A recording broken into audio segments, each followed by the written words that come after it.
Si tu connais la vérité, et tu ne le dis pas sous prétexte que tu as peur de ta tête, c'est que toi-même tu n'es pas différent d'un vampire. C'est le titre d'un post de Fosokujou Shenju 2 sur sa page Facebook. La suite, dans un instant. Cliquez sur le pouce bleu et activez la cloche de notification pour ne manquer aucune de nos futures publications. Voici les détails de son post dans son intégralité. Que si on te tue pour la vérité et le reste du peuple est sauvé, qui va faire ? Vous avez compris que si vous me prenez pour m'accrocher sur le bout d'un piquet, je vais même crier ? Dans nos traditions africaines, le chef arrange sa maison et organise même comment son derrière va rester être avant de partir. Il ne dépose pas son peuple au milieu de l'eau à moins qu'il soit le genre qui accouche et mange. Les problèmes sortent de partout comme ça, le deuil porte les enfants sans comprendre la route, le chef est que dans la maison à la chefferie même gratter son corps il n'est pas lui sur ça. Comme ça que le peuple regarde qui maintenant ? Si c'est voir, tu as vu ta quantité, même si c'est manger, tu as mangé ta quantité, tu t'es débrouillé à arranger la quantité que tu pouvais et gâter ce que tu as pu gâter. Chacun se trompe comme il cogne son pied, et nous sommes tous des humains. Aujourd'hui, il faut seulement chercher avec le temps, et le peu de force que Dieu te donne encore à arranger une quantité sur ce que tu as gâté si tu aimes vraiment ce pays, et avoir pitié du peuple. Il faut regarder à côté de la maison pour voir ce que le derrière est resté devenir chez le voisin. Ton ami était parti sans arranger son deuil et oindre normalement son successeur. Chaque notable est resté dire que c'est lui le successeur, et ça a créé ce que nous voyons jusqu'aujourd'hui. Toi-même, tu es couché comme ça sur la main d'un arbre sec, tous tes notables qui sont à côté de toi là, chacun a déjà limé sa part de petits couteaux, et attend seulement que tu fermes l'œil pour que l'un enlève l'œil de l'autre. Ils ont vidé le grenier du pays pour attendre ce moment-là. Si ta tête est encore à toi, si tu as un peu pitié de ce peuple, tu arranges un certain nombre de choses pour enlever le peuple des dents de tes notables, tu auras arrangé ton deuil et sauvé ce pays. C'est aujourd'hui et pas demain, il faut appeler tous les enfants et bavarder avec eux pour s'accorder sur l'essentiel. Il faut tracer des traits bien lisibles si bien que chacun en restant sache que c'est le peuple qui va mettre quelqu'un sur la chaise, et que ce qui s'est passé en 1982, la quantité la suffisait comme ça. Le peuple n'a déjà rien à manger, il ne faudrait pas que demain on les enlève encore le sommeil dans la tête parce qu'on discute la chaise. Voici que les dieux de nos ancêtres ont fait jusqu'à nous voyons l'année nouvelle, en remerciant les dieux. Rappelons-nous également que nous sommes en route comme ça nous chantons déjà pour rentrer, et chacun se doit d'arranger chaque jour son sac pour ne pas être surpris. Ce n'est pas parce que nous sommes trop forts que nous sommes encore debout, ce sont les choses de Dieu. Certains sont morts comme le destin a voulu, la misère, la souffrance de la terre, les circonstances de la vie ont précipité la mort des autres, supplions les dieux de nos ancêtres sur leur tête et demandons que s'ils se couchent par terre, qu'ils dorment en paix. Personne n'ignore où nous sommes partis jusqu'à arriver en 2020, c'est Dieu qui nous a pris à eux. Même comme chacun est devenu sourd-muet là, les dieux de nos ancêtres nous ont envoyé les signes de leur colère sur nos mauvais comportements et les mauvaises choses que nous avons fait dans ce monde, nous avons vu les choses de la terre, nous nous sommes accrochés jusqu'à tourner notre dos à eux. Notre part d'amour n'est qu'au bout de nos dents, et l'être humain n'est plus rien à nos yeux. Ils nous ont un peu secoué, question d'inviter tout un chacun à revoir sa façon de vivre sur la terre-ci.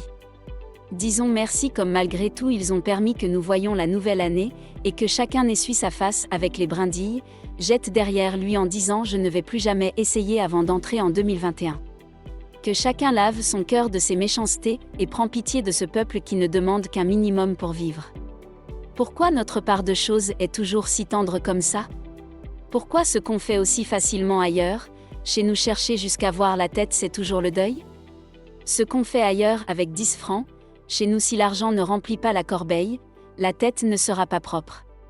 Regardez nos stades que vous vous êtes débrouillés jusqu'à construire même comme c'était la guerre, chaque ministre qui est passé a fait sa part de pose de première pierre, chacun guettant que là où se trouve le sac pour porter sa part. Pourquoi vous faites ça ? Donc le vol est devenu une maladie sur vous ? Notre part d'autoroute qu'on construit depuis des années là est à quel niveau maintenant ? Est-ce qu'on trompe un peuple ouvertement comme ça ? Sans voir la quantité d'argent que l'autoroute là a déjà mangé. Comme vous profitez même sur les cadavres et la détresse du peuple, le corona est venu aussi donner le capital aux autres. Pendant que le peuple est là à se battre comme il peut avec ce que la nature nous a donné, ils sont là à chercher seulement comment chacun va remplir sa part de sac. C'est quoi finalement ce pays où tout n'est que vol, détournement, corruption? C'est la malédiction ou la malchance? Que chacun descende lui-même sur la route entre Douala et Bafoussam pour voir avec ses yeux les grandes réalisations. Tu vas te demander ce que les gens la font encore à Yaoundé. Des Camerounais perdent leur vie sur cette route tous les jours à cause de son mauvais état. Ils sont à Yaoundé pour faire les séminaires, les colloques, prendre les perdièmes, et ils ne se grattent même pas le corps. Ils attendent que la route écrase en grande quantité pour qu'ils se mettent en mission, descendent sur le lieu de l'accident pour dire que le chef les a envoyés essuyer les larmes, et on ouvre l'enquête. Ça va relever ces Camerounais? Donc comme ça, la quantité de personnes que le deuil a porté l'autre jour-là est si petite pour que le chef sorte lui-même de la maison pour porter le deuil avec le peuple? Vous vous moquez des Camerounais, qu'ils vous ont fait quoi? Ceux qui meurent sur ces routes chaque jour n'ont aucune coloration tribale ni politique, ce sont des Camerounais, et vous avez le devoir de les protéger. Et dire qu'avec ces lots de misère et de méchanceté envers le peuple vous parvenez quand même à gagner des élections. En attendant qu'un jour vous arrivez à expliquer comment vous faites pour gagner ces élections, même celui que le pistage de sa tête ne tient plus bien, c'est qu'en l'état actuel, il n'y a que le vol qui peut vous permettre de gagner une élection dans ce pays. Et à vous-même les usagers de la route, soyez prudents sur ces routes, n'abandonnez pas vos têtes au pouls, que chacun se soucie de sa tête et n'oubliez pas que si la mouche esquive le balai, elle va grandir. Soyez prudents sur la route, ne courez pas pour ne jamais arriver, les fers là ne sont pas l'ami de quelqu'un et ces routes nous ont déjà assez fait pleurer. À un moment ici dehors, on ne respirait plus parce qu'on chantait dans les oreilles comment on posait les premières pierres des barrages par-ci par-là. C'était que les barrages de quoi avant que tout le Cameroun est encore dans le noir aujourd'hui? Avec tout l'eau que Dieu nous a gratuitement donnée là? On appelle la qualité comment? Est-ce qu'il n'y a pas aussi l'incompétence sur ça? Ou c'est la honte qui est finie dans vos têtes? Manger il n'y a pas, l'eau à boire il n'y a pas, la lumière il n'y a pas, et pour vous tout va bien. Est-ce que vous aimez vraiment ce pays? C'est Dieu qui vous demandera un jour ce que vous prenez réellement à ce peuple. C'est vrai, nous voulons tout d'un pays en paix, mais ce n'est pas votre qualité de paix que vous voyez là. La paix ne veut pas dire que vous allez parler, personne ne va retirer, que vous allez acheter tout le monde comme vous savez si bien le faire, ou que vous allez par la force et la violence fermer la bouche de tout le monde. La paix, c'est accepter la vérité, c'est écouter tout le monde, c'est assurer un minimum de justice, de liberté, de bien-être à tous. Que chaque Camerounais se sente en sécurité et égal à l'autre, le sommeil va rentrer dans l'œil de chacun et la paix va s'installer. Ce n'est que comme cela que nous pouvons jeter les jalons d'un Cameroun en 2021 que nous voulons juste et prospère. Que nos dirigeants en 2021 diminuent un peu la quantité de vols et de mensonges, soyez moins méchants, ayez un sentiment humain et mettez le peuple au centre de vos préoccupations. Laissez de toujours vous cogner la poitrine, soyez moins arrogants, privilégiez le dialogue et comprenez que la force n'est pas toujours la solution. Diminuez les bons de carburant et l'achat des grosses voitures qui ne servent à rien pour ne plus tuer le peuple avec trop d'impôts.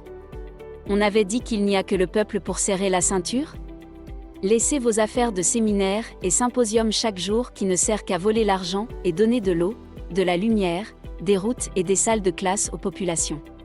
Que le chef sorte de la chefferie s'il tient encore la manche pour aller au contact du peuple et travailler le travail qu'il dit que ce peuple lui a confié. Ou il prenait la clé de la voiture Cameroun pour aller s'enfermer à la chefferie? Cessez en 2021 de vous comporter comme un enfant du voisin, qui est en passage, et qui peut se permettre de brûler le lieu sacré parce qu'il sait que leur concession se trouve ailleurs. Personne ne quittera ce pays pour dormir dehors. Vous les sous-préfets, préfets et gouverneurs, les responsables à différents niveaux, sortez de l'ancienne cour et servez le peuple et non un parti politique. Soyez des républicains dignes et contribuez à construire un pays exemplaire que vos propres enfants vivront demain. Qu'on le veuille ou pas, on changera de pied de chaussure demain. Il ne faudrait pas que vous cherchiez la route où vous allez marcher sans trouver, et retenez aussi qu'on pleure chacun comme on l'avait vu. À ceux-là qui se bousculent pour s'asseoir sur la chaise, il faut toujours vous rappeler que quand la maladie change de qualité, on change aussi la qualité de remède. Il n'y a qu'une seule chaise et deux personnes ne peuvent pas s'asseoir sur ça au même moment. Celui qui lutte pour son ventre n'a pas de place dans cette bataille, et il va très vite se fatiguer. Si c'est vrai que c'est pour le peuple que vous vous battez, et que vous ne luttez pas pour avoir aussi accès à la marmite, vous devez avoir même bouche pour d'abord retirer celui qui a vu la chaise, c'est accroché sur ça, et c'est devenu sa chose. Évitez de tomber dans le piège où les autres sont tombés, et ne dites jamais que la femme ne mange pas sans avoir arrêté. Regardez bien la qualité de la pierre que vous avez en face pour savoir le genre de burin qu'il faut utiliser, et le côté par lequel il faut commencer pour concasser la pierre. C'est une question d'intelligence et non de force. Aussi, mettez-vous en tête qu'on ne trompe pas le peuple, et si quelqu'un rêve qu'il peut faire du peuple son fonds de commerce, qu'il sache qu'il ne peut jamais faire ce marché jusqu'à manger le bénéfice. Le peuple souffre, mettez-vous d'abord ensemble pour desserrer la corde que le peuple a au cou. Traditionnellement, la danse des nobles ne sort jamais sur la place du marché de manière horizontale. Au peuple, à toute la jeunesse, je lance les mains en vous disant ne choisissez plus le manger d'un jour au détriment du manger de chaque jour. Vous pouvez avoir des opinions politiques différentes, il faut d'ailleurs accepter et respecter les opinions de tout un chacun. La politique n'est pas la guerre et on tape la parole avec la parole. Tous nous avons le Cameroun en commun et personne n'est plus camerounais que l'autre. Quand il s'agit de notre pays, nous devons cesser de manger nos bouches, ne dire que la vérité car on n'aime pas quelqu'un avec les mauvaises choses. Ne laissez plus qu'on arrête votre main pour vous gifler. Le Cameroun de demain c'est vous et il sera ce que vous aurez voulu. Il ne va pas se construire dans la violence, les insultes, la haine, les intrigues, le désordre, la rancune. Non, il ne va non plus se construire dans la tricherie, le vol, les injustices, la corruption, le tribalisme, l'intolérance. Cela va se faire dans une sorte de prise de conscience collective et que vous comprenez que le pouvoir c'est vous. Vous devez vous mobiliser de manière pacifique pour faire et défaire vos dirigeants en fonction de vos attentes, c'est votre droit. Ne vous laissez plus tromper et distraire par ceux-là qui sont montés sur l'arbre et ont tiré l'échelle par en haut et qui ne rêvent même pas que quelqu'un soit à leur place un jour. Ils volent et pillent ce pays qui nous appartient tout. Ne soyez plus complices du trucage des élections car c'est vous qui allez payer la plus grosse facture demain. C'est vous qu'on utilise pour les votes multiples, pour bourrer les urnes, pour falsifier les procès-verbaux, et c'est votre avenir que vous hypothéquez. Prenez une part active à la vie politique de votre pays, militez pour un pays de justice et de vraie paix, ayez votre carte vote pour le moment venu voter, protégez votre vote contre les voleurs, sanctionnez ceux qui ne vous servent que de la misère depuis 1982. Passer le temps juste à bavarder sans rien faire, c'est comme crier quand le tonnerre gronde et personne ne vous entendra. On ne peut pas faire jusqu'à faire pour vous et ça tombe goutte à goutte avant de faire le plein du mortier. Qu'en 2021, les enfants que nous avons envoyés à l'école avec l'argent du café et des têtes de macabaux sortent des aisselles des dirigeants pour leur ventre et redeviennent la lumière de la société avec un devoir de vérité. Vous ne devez pas armer votre part de fusil et rentrer lancé sous le lit. Ne revenez plus au village tromper vos parents parce que vous protégez vos bouts de pain. L'histoire ne vous fera pas de cadeau. Que chacun travaille sa part de travail pour qu'en 2021 le peuple ait du sourire et se sent plus que libre pour exercer son pouvoir. Ce n'est que dans la vérité, la justice et la tolérance que nous allons construire ce pays. Je ne travaille que ma part que les dieux de mes ancêtres m'ont envoyé travailler, c'est à eux que je rendrai compte. Que chacun en 2021 travaille sa chose et que Dieu vende à lui, que chacun lave son cœur, que Dieu mette la main sur la tête de ceux qui ne dorment bien que quand ils ont gâté quelque chose, que chacun prenne la résolution qu'il ne sera désormais que dans la maison où on arrange seulement les choses là-bas, ainsi le vent de la paix, de la justice, de la vérité, de la liberté soufflera dans nos cœurs, dans nos villages, dans nos pays et envahira le monde entier. Nous aurons ainsi rendu service à nous-mêmes, aux dieux de nos ancêtres, et ils continueront à nous protéger et à veiller sur nous. Que chacun demande en 2021 avec un cœur propre et que les dieux de nos ancêtres lui donnent ce qu'il mérite. Veuillez prendre 3 secondes pour liker la vidéo et la partager. N'oubliez pas de vous abonner à la chaîne YouTube Camer TV Info. À bientôt pour de nouvelles publications. #End. Anglophone génocide.